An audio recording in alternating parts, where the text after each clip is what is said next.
Okay, good morning.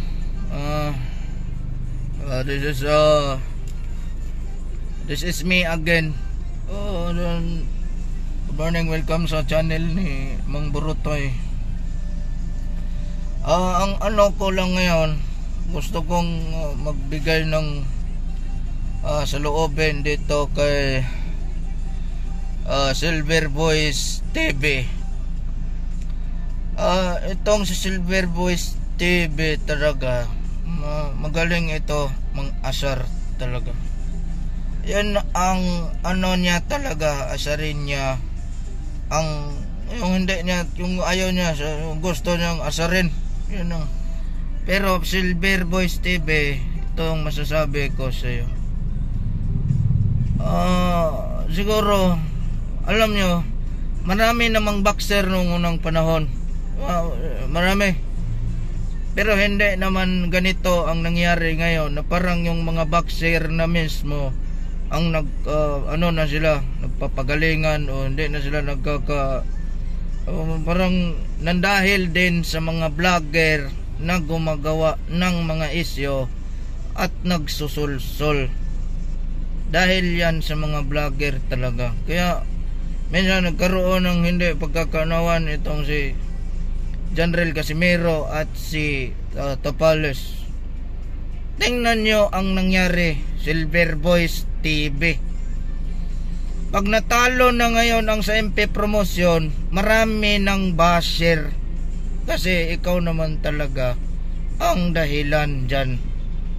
Kasi ano mo tinitira mo yang si Cuadro Alas, General Casimiro, titirahin ka rin ng mga fans niyan. Ang nadamay yung mga boxer na binibida mo dyan sa MP promotion. Yun ang problema. Hindi naman yan dapat magkaroon ng ano yan.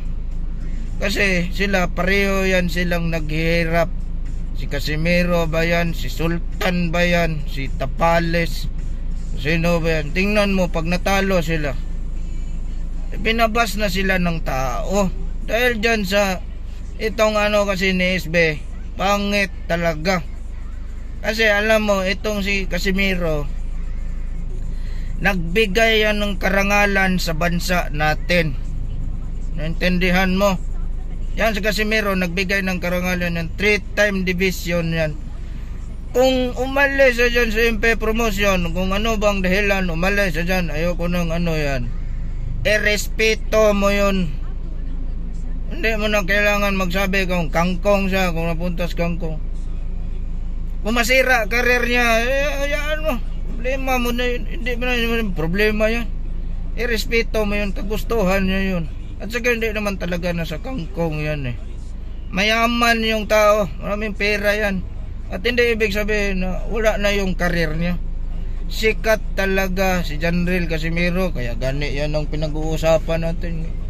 Kasi si General Casimiro talaga maabilidad na boksingero. Nung panahon ng ating pambansang kamao, so Manny Pacquiao, maganda naman ang noon. Meron lang ilan mga baser, pero hindi naman gaya ganito. Yung mga vlogger kasi ang gumagawa ng isyo. Hindi magtaga pag sasapakin ko ba kayo? Okay lang gumawa kayo ng isyo, yung magkapagtibay sa relasyon ng bawat Pilipino. Hindi yung kayo gumagawa kayo ng isyo para magkagulo-gulo na yan boksingero natin. Yan ang problema sa atin Ito si Silver Voice, talagang gumagawa naman sa ng isyo. Yung bago na sinabi niya, umiiyak daw kasi hindi nabigyan ng, alam mo, talagang hindi mo talaga dapat yan sabi. Ako, nanonood ako sa'yo noon talaga. Nandoon si Casimiro, magkasama kayo. Kasi matalino ka, magaling ka mag-English. Translate mo, magaling ka mag-translate kayo. Humahanga ako sa'yo. Ang problema lang kasi minsan yung ng bunganga mo, hindi mo na nakokontrol. Hindi mo na nalalagay sa lugar.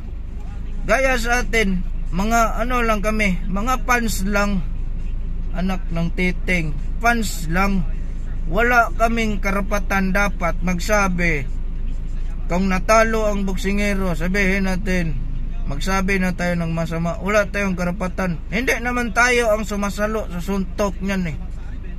Hindi naman tayo ang tinamaan ng uppercut dyan, lumuhod ka dyan. Hindi naman tayo. Sila. Ang hirap sa training, pinagdaanan nila. Sabihin natin na may mga pagkukulang sila. Pero hindi na ibig sabihin na magsasalita na tayo na huhusgahan natin ang ating mga boksingerong Pilipino. Sino ba tayo? Sino ba tayo?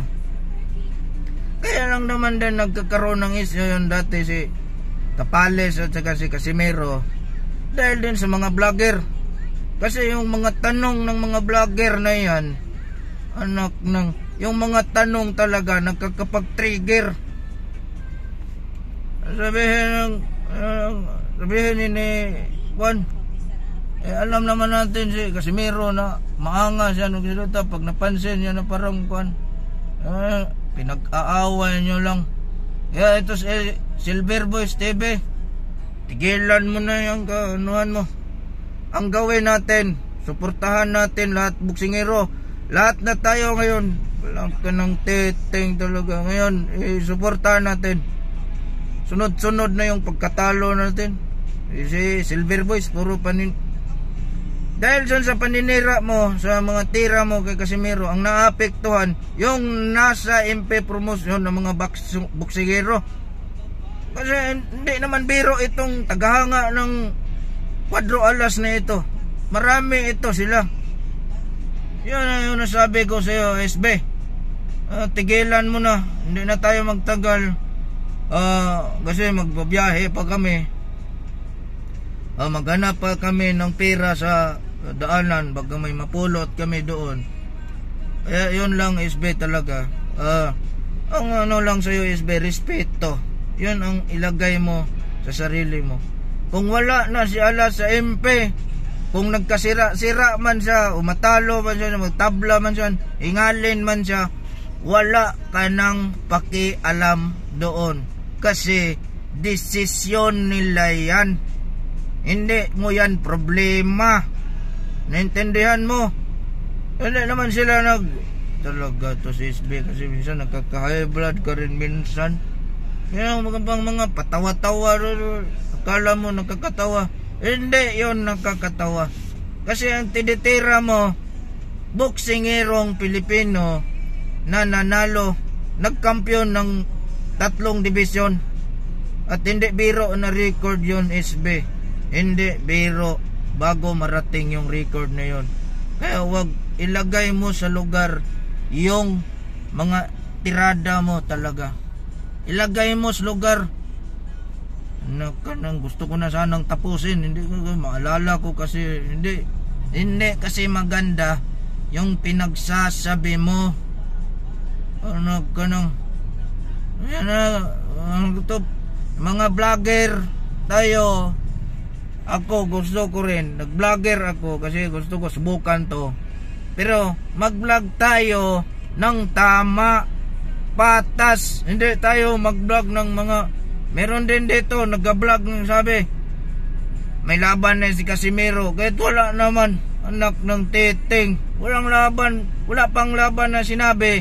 Yung iba sinabi, ayan na, nagkakagulo na, galit na galit. Wala namang galit, anak ng, yun ang ayaw ko.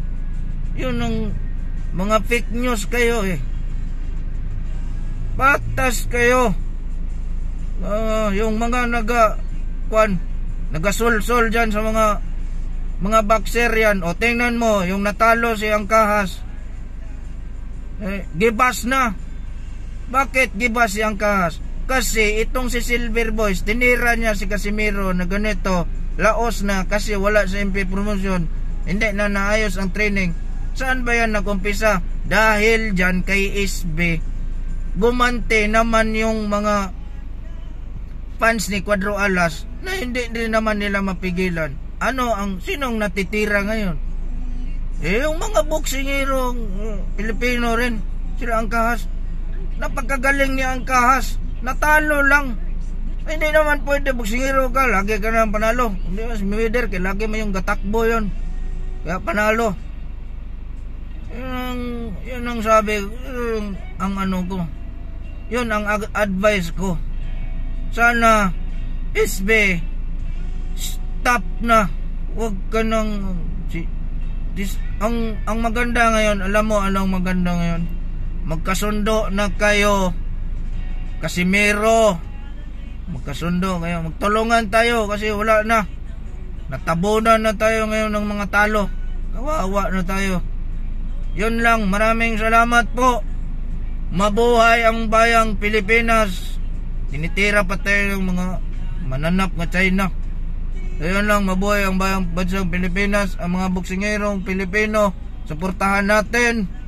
Ano natin sila. Talagang i-raise up natin na bumalik ang dating sigla ng pagbuboksing sa Pilipinas at magkaroon tayo ng talagang champion. So yun lang.